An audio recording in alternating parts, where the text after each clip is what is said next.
This is Janvi and welcome to study seed. आज हम class 10th history chapter 4 का topic 7 पढ़ेंगे, that is life of the workers. अभी तक हमने देखा था कि इंडस्ट्रीज सेटअप हुई 18th सेंचुरी में और इंडस्ट्रीज के सेटअप होने के बाद से अब हमें शिफ्ट देखने को मिल रहा है from manual labour to machine based production.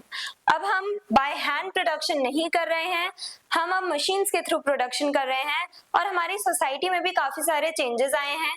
जहां पहले वर्कर्स अपने घर में रह करके प्रोडक्शन किया करते थे, जहां पे वो स्मॉल वर्कशॉप्स यानी छोटे छोटे कारखानों में प्रोडक्शन किया करते थे, वहीं अब वर्कर्स अपने घर से निकल के फैक्ट्रीज में आ रहे हैं काम करने के लिए और अर्न करने के लिए। तो हमें काफी सारे चेंजेस देखने को मिले, जिसमें से वर्कर्स की लाइफ पे भी बहुत ज्यादा इम्पैक्ट देखने को मिला हमें इंडस्ट्रियलाइजेशन का, और उसी के बारे में हम आज के वीडियो में पढ़ेंगे। Migration and employment. माइग्रेशन यानी आप एक जगह से दूसरी जगह मूव करके जा रहे हो, मूवमेंट कर रहे हो, और एम्प्लॉयमेंट यानी आप इन सर्च ऑफ जॉब जा रहे हो, यानी जॉब के सर्च में, जॉब की तलाश में आप जा रहे हो, कहीं पे माइग्रेट कर रहे हो।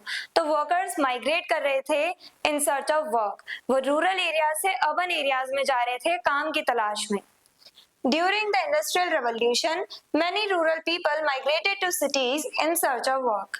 जब इंडस्ट्रियल रेवोल्यूशन हुआ, इंडस्ट्री सेटअप हुई, तो ज्यादातर जो रूरल पीपल थे, रूरल एरियाज में जो लोग रहा करते थे, वो काम की तलाश में इन सर्च ऑफ जॉब वो मूव कर गए टू दी सिटीज, यानी वो सिटीज में आ गए। माइग्रेशन देखने को मिला हमें इंडस्ट्रियल रेवोल्यूशन के टाइम पे। Factories needed workers but jobs were not stable. अब फैक्ट्रीज एस्टैब्लिश हो रही हैं, फैक्ट्री सेटअप की जा रही हैं, इंडस्ट्री सेटअप हो रही हैं, तो उसमें काम करने के लिए वर्कर्स की भी जरूरत होगी। तो अब वर्कर्स चाहिए फैक्ट्री ओनर्स को अपने लिए, अपने प्रोडक्शन के लिए, अपनी फैक्ट्री को चलाने के लिए उन्हें वर्कर्स की नीड है। लेकिन वर्कर्स की जो जॉब है वो थोड़ी अनस्टेबल सी है, यानी कि वो सिक्योर नहीं है, उन्हें जॉब से कभी भी निकाला जा सकता है। वर्कर्स की नीड है, जो फैक्ट्री ओनर्स हैं वो ज्यादा से ज्यादा वर्कर्स को एम्प्लॉयमेंट दे देंगे, लेकिन अपनी मर्जी से फैक्ट्री ओनर्स कभी भी निकाल सकते हैं इन वर्कर्स को। तो यानी कि वर्कर्स की नीड बहुत ज्यादा है, लेकिन इनकी जॉब्स अनस्टेबल है। Employment was seasonal. अब इनका एम्प्लॉयमेंट सीजनल था, यानी कि जब भी ज्यादा डिमांड होगी लोगों में, जब भी लोग ज्यादा डिमांड करेंगे किसी प्रोडक्ट की, तो उस टाइम पे ज्यादा से ज्यादा वर्कर्स को एम्प्लॉय करेंगे फैक्ट्री ओनर्स। और जहां लोगों की डिमांड्स कम होने लगी या डिमांड्स एकदम से खत्म हो गई, तो जो फैक्ट्री ओनर्स हैं वो वर्कर्स को काम से निकालेंगे। अब जैसे हम बेस्ट एग्जांपल देख सकते हैं टेक्सटाइल इंडस्ट्रीज का। अब फेस्टिवल सीजन में, यानी जब फेस्टिवल्स आते हैं स्पेशली अक्टूबर में, बहुत ज्यादा डिमांड बढ़ जाती है नए नए कपड़ों की, नए नए डिजाइन्स की, न्यू क्लोथ्स हर कोई खरीदता है इस टाइम पे।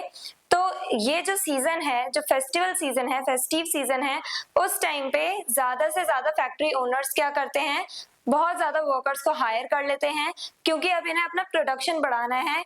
ये उनके लिए बेस्ट टाइम है ज्यादा से ज्यादा प्रॉफिट अर्न करने का। इसी वजह से अपना प्रोडक्शन बढ़ाने के लिए ये ज्यादा से ज्यादा वर्कर्स को एम्प्लॉय करते हैं। लेकिन जब ये फेस्टिव सीजन खत्म होता है, जब लोगों की डिमांड्स कम हो जाती हैं, तब ये वर्कर्स को काम से निकाल देते हैं, जिससे कि इन्हें एक्स्ट्रा पे ना करना पड़े वर्कर्स को। अब डिमांड्स उतनी नहीं है, तो कम वर्कर्स भी अगर ये रखेंगे तो भी अच्छा खासा प्रोडक्शन हो जाएगा, सफिशिएंट अमाउंट में हो जाएगा, जो ये सेल कर सकते हैं इजीली। अब इन्हें इतना ज्यादा प्रोडक्शन तो नहीं करना है कि वो भर के रख लें, पूरा सामान स्टॉक बना लें, लेकिन उनके प्रोडक्ट सेल ना हो पाए, तो उन्हें ऐसा तो काम करना नहीं है। तो इसलिए ये फेस्टिव सीजन पे स्पेशली कुछ समय के लिए वर्कर्स को रखते हैं काम पे, ज्यादा वर्कर्स को, और उसके बाद जब लोगों की डिमांड्स खत्म हो जाती हैं, तब वर्कर्स की नीड भी खत्म हो जाती है फैक्ट्रीज में। तो इस टाइप से हमें जो वर्कर्स का एम्प्लॉयमेंट है वो देखने को मिलता है, सीजनल काइंड ऑफ एम्प्लॉयमेंट देखने को मिलता है। जब सीजन होता है, जब लोगों की डिमांड होती है, उस टाइम पे ज्यादा से ज्यादा वर्कर्स को काम मिलता है। और जब वर्कर्स माइग्रेट करके आ रहे थे स्टार्टिंग के टाइम में, इंडस्ट्रियल रेवोल्यूशन जब हुआ, ये स्पेशली हम यूरोप की बात कर रहे हैं, तो जब इंडस्ट्रियल रेवोल्यूशन हुआ, लोग ज्यादातर माइग्रेट करके सिटीज में आ गए रहने के लिए। तो वो गांव से आए हैं, अब उनके पास उतना पैसा है नहीं, वो पैसा कमाने के लिए आए हैं सिटीज में। तो इसकी वजह से अब उन्हें बहुत ज्यादा प्रॉब्लम फेस करने को मिल रही थी। जो वर्कर्स सब कुछ छोड़ करके आ गए हैं सिटीज में इन सर्च ऑफ वर्क, लेकिन उन्हें काम नहीं मिला है, तो उन्हें और ज्यादा बुरी लाइफ जीने को मिली। वो रोड पे रह रहे हैं, रोड साइड्स में रह रहे हैं टेंट्स बना करके, बहुत बुरी कंडीशन हो गई थी उस टाइम पे। जो सिटीज हैं वो भी ओवर क्राउडेड हो गई थी। Low wages and long hours. अब वर्कर्स के लो वेजेस थे, यानी कि कम सैलरी दी जाती थी इन्हें और काफी देर तक इनसे काम करवाया जाता था। Workers were paid very low wages, not enough to meet basic needs. Workers की जो सैलरी थी, जो वेजेस थे, वो बहुत कम थे, इतने कम कि वो अपनी बेसिक नीड्स भी फुलफिल नहीं कर सकते। जो बेसिक नीड्स हम बोलते हैं, रोटी कपड़ा मकान, तो ये नीड्स भी अपनी फुलफिल नहीं कर सकते थे ये वर्कर्स उस सैलरी से। They often worked for 14 to 16 hours a day in unsafe and unhealthy conditions. जो वर्कर्स थे वो पूरे पूरे दिन में, यानी 24 घंटे में से 14 आवर्स 16 आवर्स इतने घंटे काम कर रहे हैं, 16 घंटे काम कर रहे हैं, और फिर भी उनकी सैलरी उस हिसाब से बहुत कम थी। और इनकी जो लिविंग कंडीशंस थी, या कह लो जो वर्किंग कंडीशंस थी, वो भी बहुत बेकार थी। क्यों? क्योंकि वर्कर्स को अनसेफ कंडीशंस में काम करवाया जा रहा था, अनहेल्दी कंडीशंस में, यानी साफ सफाई नहीं है उनके आसपास, गंदगी में उनसे काम करवाया जा रहा है। अगर किसी को हेल्थ इश्यू है या किसी को कोई प्रॉब्लम आ रही है, कोई इलनेस है, तो उसको लेकर के कोई भी मेजर्स नहीं लिए जा रहे हैं। तो अनसेफ कंडीशंस में, अनहेल्दी कंडीशंस में वर्कर से काम करवाया जा रहा था। Women and children were also employed because they could be paid less than men. अब उस टाइम पे पेट्रियार्कल सोसाइटी थी, यानी मेन को, आदमियों को ज्यादा से ज्यादा इंपॉर्टेंस दी जाती थी। तो वुमेन और चिल्ड्रन, जो छोटे छोटे बच्चे होते हैं जो काम करने के लिए जाते हैं, जिन्हें अपनी फैमिली के लिए अर्न करना है, तो ये चाइल्ड लेबर भी हमें देखने को मिलता था। तो वुमेन और चाइल्ड, जो विमेन और चिल्ड्रन थे, इन दोनों को एक तरह से इनइक्वालिटीज फेस करने को मिलती थी। विमेन और चिल्ड्रन को ज्यादातर ये फैक्ट्री ओनर्स क्यों एम्प्लॉय करते थे, क्यों एम्प्लॉयमेंट देते थे, क्यों काम पे रख लेते थे विमेन और चिल्ड्रन को? क्योंकि फैक्ट्री ओनर्स जानते थे कि ये वल्नरेबल सेक्शन है, यानी हम विमेन और चिल्ड्रन को कम पैसों में भी काम करवा सकते हैं। जितने पैसे ये मेन को, एक अडल्ट मेन को पे करेंगे, उससे कम सैलरी में ये बहुत सारे वुमेन्स और चिल्ड्रन को काम दे देंगे। तो ये ज्यादा से ज्यादा वुमेन और चिल्ड्रंस को भी काम दिया करते थे, क्योंकि इन्हें पता था कि इन्हें सैलरी और ज्यादा कम देनी पड़ेगी। अब ये कम सैलरी पे अगर इन लोगों से काम करवा सकते हैं, तो जो एक्स्ट्रा अमाउंट बच रहा है इनके पास, वो इनका एक्स्ट्रा प्रॉफिट हो जाएगा। तो इसलिए ये जो फैक्ट्री ओनर्स थे, वो बस अपने प्रॉफिट के लिए इतनी सारी इनइक्वालिटीज किया करते थे। एक तो बहुत ज्यादा लंबे समय तक, यानी कि एक दिन में 16 घंटे वर्कर से काम करवा रहे हैं, अनसेफ कंडीशंस में और अनहेल्दी कंडीशंस में, अनहाइजीनिक कंडीशंस में, और फिर भी क्या सोच रहे हैं कि मुझे सैलरी कम देनी पड़े। तो अपने प्रॉफिट के लिए ये काफी ज्यादा इनइक्वालिटीज कर रहे थे फैक्ट्री ओनर्स। Living conditions. अब वर्कर्स की लिविंग कंडीशंस कैसी थी, वो रह कैसे रहे थे?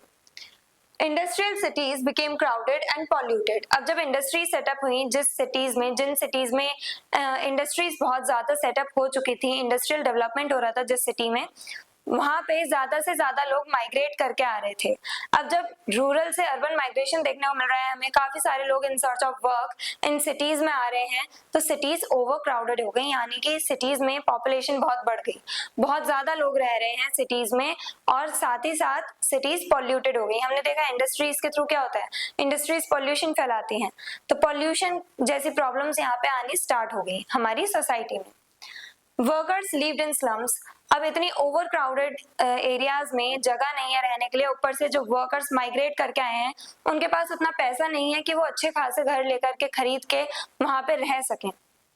तो वर्कर्स स्लम्स में रहने लगे, स्लम्स डेवलप होने लगे, यानी कि झुग्गियों में रहने लगे।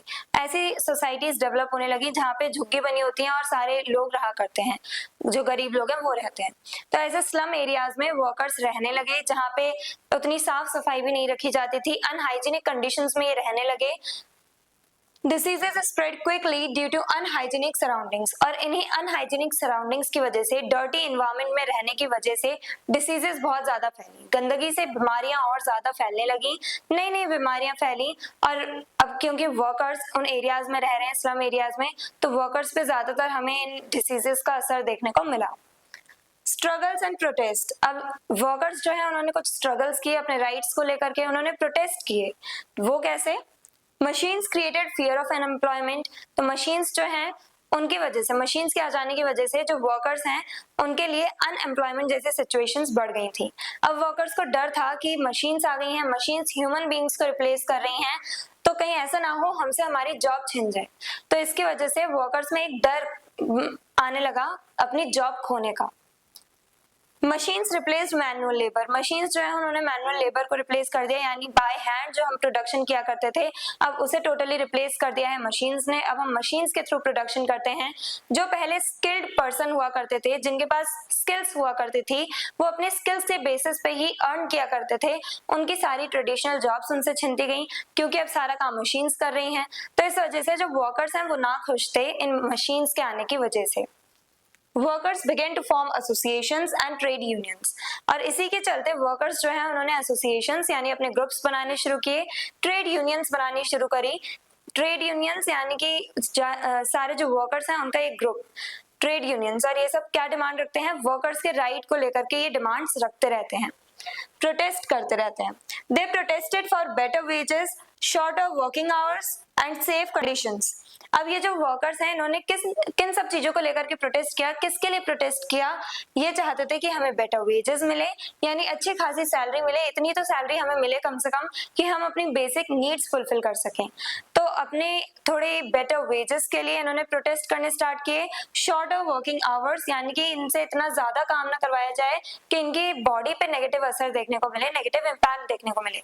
तो वर्कर्स चाहते थे कि इनसे दिन में थोड़ा कम काम करवाया जाए, ये 16-16 घंटे काम ना करवाया जाए, 16 आवर्स काम ना करवाया जाए, बल्कि ऐसा हो कि ज्यादातर 8 to 10 आवर्स काम करवा लिया जाए, वो भी चलेगा, लेकिन इनका जो ये जो वर्किंग आवर्स हैं वो थोड़े कम किए जाएं।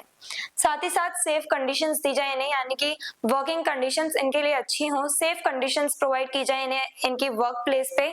तो इस टाइप से इन्होंने डिमांड्स रखनी शुरू करी, शॉर्टर वर्किंग आवर्स के लिए, बेटर वेजेस के लिए और सेफ वर्किंग कंडीशंस के लिए। Some also supported political movement demanding right to vote and workers' rights. ये हम यूरोप की बात कर रहे हैं। यूरोप में स्टार्टिंग में किसी को भी जैसे ऐसा नहीं है, स्टार्टिंग से ही सबको वोटिंग राइट्स दे दिए थे। इंडिया में जब से हमें आजादी मिली तब से हम लोगों ने सभी को, चाहे विमेन हो या चाहे मेन हो, सभी को, चाहे अमीर हो या गरीब हो, सबको हमने वोटिंग राइट्स दिए थे। पहले जो एज सेट की गई थी वो थी 21। तो जो लोग भी 21 प्लस हैं, एज के 21 प्लस एज के हैं, तो उन लोगों को वोटिंग राइट्स थे। सभी लोग वोट दे सकते थे, चाहे अमीर हो या गरीब हो, वुमेन मेन सब दे सकते थे। लेकिन यूरोप में ऐसा नहीं था। तो यूरोपियन नेशंस में क्या हो रहा था, जो रिच क्लास थी, जो अमीर लोग थे, अपर क्लास थे, उन लोगों को एक तरह से राइट्स दिए गए थे टू वोट, पर जो गरीब लोग थे उन लोगों को राइट्स नहीं दिए गए थे। बाद में ऐसा हुआ कि गरीब लोगों को भी धीरे धीरे करके प्रोटेस्ट के थ्रू गरीब लोगों को भी वोटिंग राइट्स मिल गए, लेकिन वुमेन्स को बहुत लेट मिले, वुमेन को वोटिंग राइट्स बहुत लेट मिले थे इन कंट्रीज में, यूरोपियन कंट्रीज में। तो यहाँ पे क्या हो रहा है कि धीरे धीरे ये जो वर्कर्स थे इन्होंने प्रोटेस्ट करने स्टार्ट किया, उन्होंने पॉलिटिकल मूवमेंट भी चलाया, यानी अपने पॉलिटिकल राइट्स के बारे में भी बात करी। जो वर्कर्स थे उन्होंने डिमांड करी कि हमें भी वोटिंग राइट्स मिले, हम भी वोट दे सकें, अपने लिए गवर्नमेंट चूज करने का अधिकार हमें भी होना चाहिए। और साथ ही साथ इन्होंने ये भी डिमांड रखी कि वर्कर्स के राइट्स की बात की जाए पॉलिटिकली, यानी लॉज बना दिए जाएं कि वर्कर्स जो हैं उनके ये राइट्स हैं, इन्हें वॉयलेट नहीं किया जा सकता है। जो हर एक फैक्ट्री ओनर को मानना पड़े, ऐसे राइट्स बना दिए जाएं टू प्रोटेक्ट वर्कर्स। तो ये सब प्रॉब्लम्स थी मशीन्स के थ्रू, जिनकी वजह से वर्कर्स ने इस टाइप से प्रोटेस्ट किए, ट्रेड यूनियंस बनाई, एसोसिएशंस बनाए, प्रोटेस्ट किए, किस चीज को लेकर के, अपने बेटर वेजेस को लेके, शॉर्टर वर्किंग आवर्स के लिए और साथ ही साथ सेफ कंडीशंस के लिए। अब इन्होंने इतने प्रोटेस्ट किए क्यों थे, क्योंकि इन्हें बहुत ज्यादा सफर करना पड़ा था इंडस्ट्रीज के आने के बाद से। इंडस्ट्रियल रेवोल्यूशन जब से शुरू हुआ है, वर्कर्स की कंडीशन बहुत ज्यादा बिगड़ने लगी। जो लोग पहले बाय हैंड प्रोडक्शन किया करते थे, ट्रेडिशनल जॉब्स किया करते थे, उनकी जॉब्स उनसे छिन गई। तो लोग माइग्रेट करने लगे इन सर्च ऑफ वर्क, और जब वो सिटीज में आए तो सिटीज में उन्हें स्लम्स में रहना पड़ा, उन्हें जॉब नहीं मिली कुछ लोगों को, तो वो स्ट्रीट साइड्स में रह रहे हैं। तो काफी सारे ऐसे प्रॉब्लम्स फेस करनी पड़ी वर्कर्स को, इसी वजह से उन्होंने बाद में प्रोटेस्ट किया। I hope everything is clear. अगर आपको कोई डाउट है तो आप कमेंट सेक्शन में लिख सकते हैं, और अगर आपको इस चैप्टर के डिटेल्ड नोट्स चाहिए तो हमारी वेबसाइट studyseed.net पर विजिट करें, लिंक डिस्क्रिप्शन बॉक्स में दिया गया है। मिलते हैं नेक्स्ट वीडियो में नेक्स्ट टॉपिक के साथ। Stay curious, stay consistent. Thank you very much.